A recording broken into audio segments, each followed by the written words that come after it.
la guerre russo-ukraine comme arrière-plan. Ce que je comprends par arrière-plan, c'est le plan occidental, le plan américain, qui se cache derrière cette guerre que Poutine a été contraint de mener. Certains disent que c'est un complot, que les Américains ont voulu faire aux Russes, c'est-à-dire un piège, ils ont voulu tendre un piège aux Russes en leur invitant à cette guerre. Mais de toute façon, Poutine n'avait pas beaucoup d'autres options à faire que d'envahir l'Ukraine pour faire face à ce plan. Mais ce plan que les Américains veulent exécuter, ce plan va dans sa direction, tracée et conçue.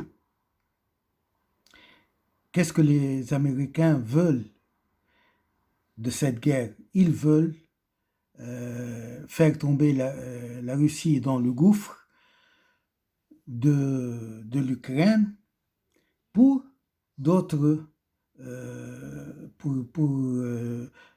pour d'autres buts aussi que je vais étayer. Tout d'abord, je vais mentionner que la Russie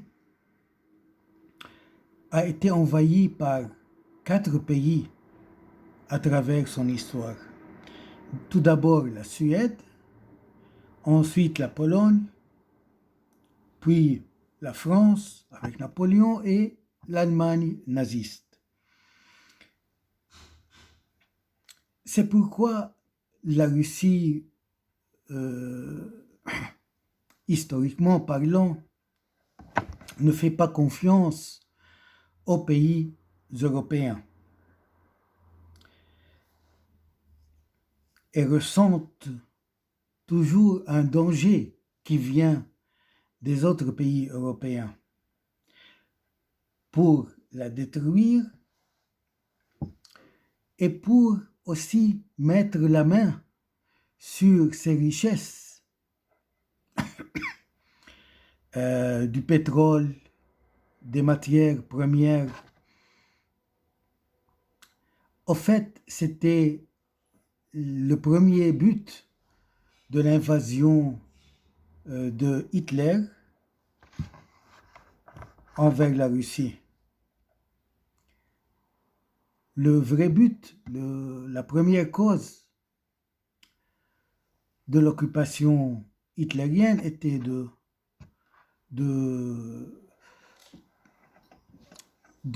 regarder après les richesses qui sont dans la Russie et qui vont servir lorsque Hitler va avoir la main mise sur toute la Russie, qui vont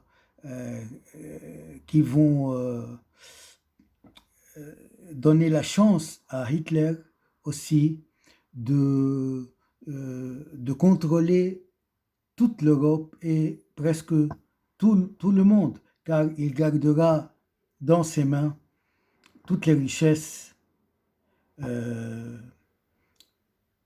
eurasiques, c'est-à-dire russes. Donc, la Russie a été envahie 4 fois.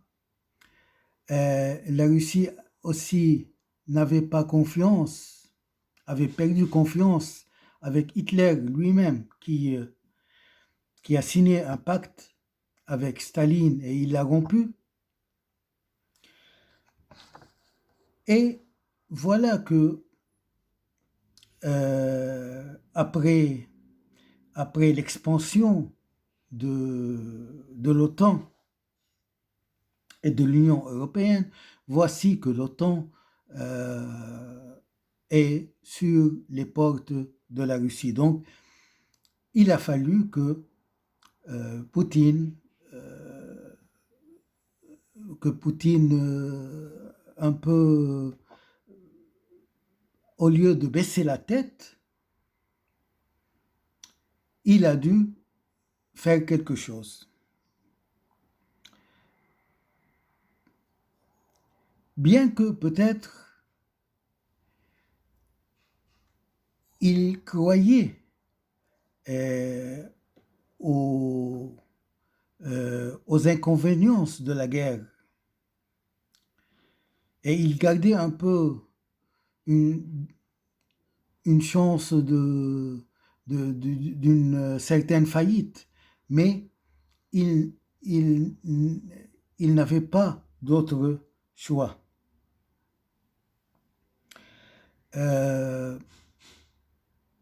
Il y a un événement très important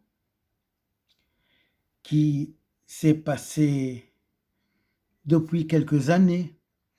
Un adjoint du président français Jacques Chirac est allé aux États-Unis pour rencontrer les hauts responsables américains.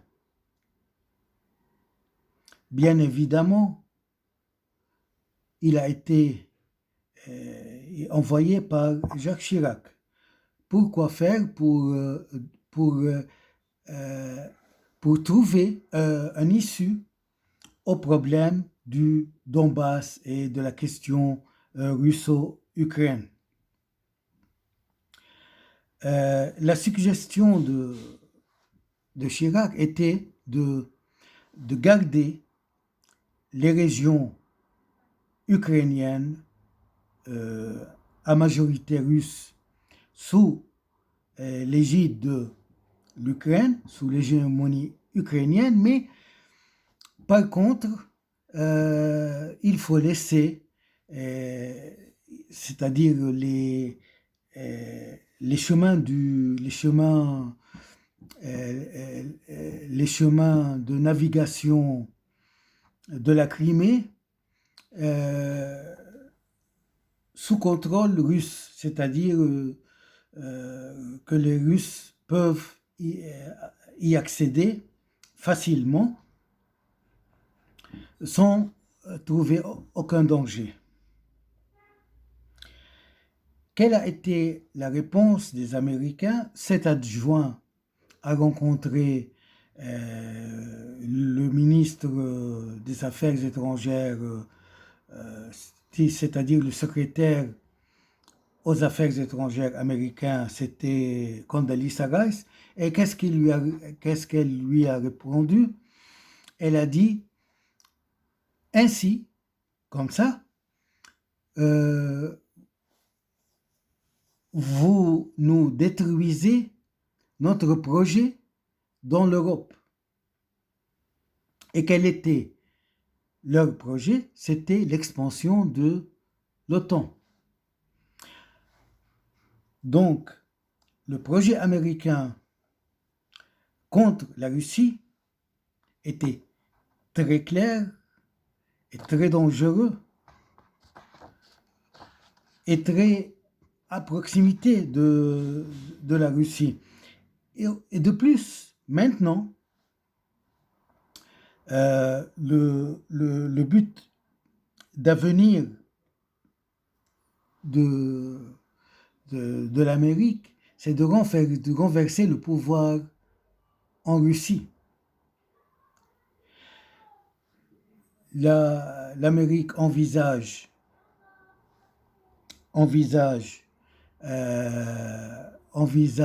l'invitation à la Russie de tomber dans le gouffre ukrainien, comme ça il s'affaiblira et de lors l'Amérique pourra facilement renverser le pouvoir en Russie pour instaurer un autre pouvoir fiable pour les Américains et qui tourne dans leur orbite. Mais la question se pose, pourquoi les États-Unis, tout d'abord, n'ont pas commencé leur combat, leur guerre contre la Chine? Parce que les Américains ont quitté l'Afghanistan en envisageant une guerre qui fait face à face aux Chinois et soudainement on voit une guerre qui s'éclate entre la Russie et l'Ukraine. Au fait, pour répondre à cette question, on pourra trouver deux réponses. La première, c'est de la part de la Russie peut-être que pour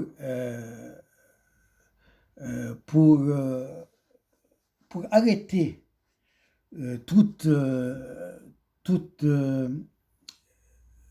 guerre américaine, américano-chinoise, la Russie a vu que il faut faire quelque chose de très rapide pour éviter cette guerre. La meilleure chose, c'était de créer une guerre quelque part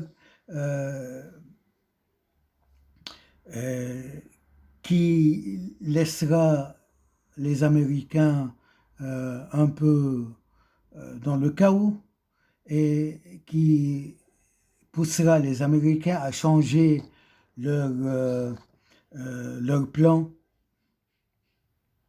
Et c'était comme peut-être une défense de la Chine.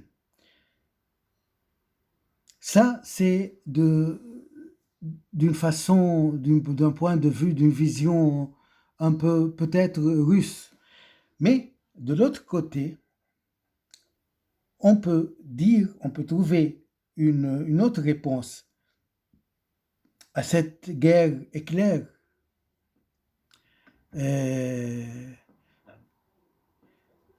qui a changé un peu le plan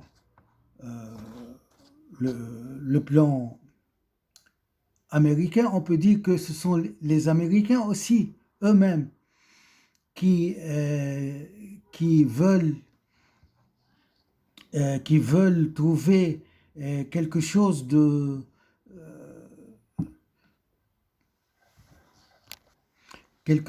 d'utile à la prépondérance américaine et à l'occupation américaine et à la vision américaine pour la région.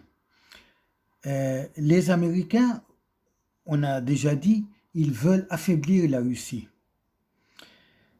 Car il y a une unité, un front russo-chinois, iranien, peut-être pakistanais, indien, qui fait face aux Américains. Donc, les Américains ont voulu commencer par la Russie pour l'affaiblir, pour plus tard pour exécuter leur plan stratégique et nuisible vers la Chine et les autres pays. Donc, l'affaiblissement de la Russie peut rendre la guerre contre la Chine peut-être plus facile. Pour les Israéliens aussi, affaiblir la Russie peut être utile à une frappe contre l'Iran, contre le nucléaire Iran.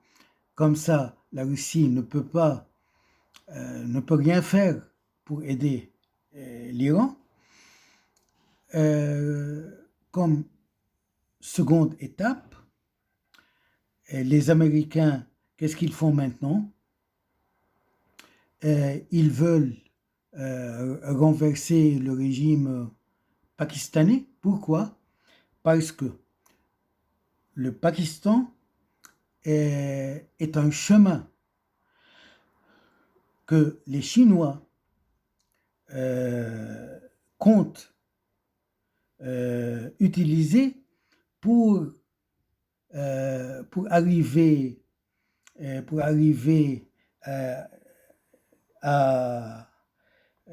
au monde, tout juste vers le monde européen. Parce que le Pakistan est un chemin qui mène vers le canal de Suez, vers le détroit de Hermouz, et de là, on peut traverser ces péninsules vers tout le monde méditerranéen européen. Donc, les Américains veulent fermer cette route sur la Chine. Donc, le plan à exécution américain bat son plein et va vers le mieux possible pour les Américains.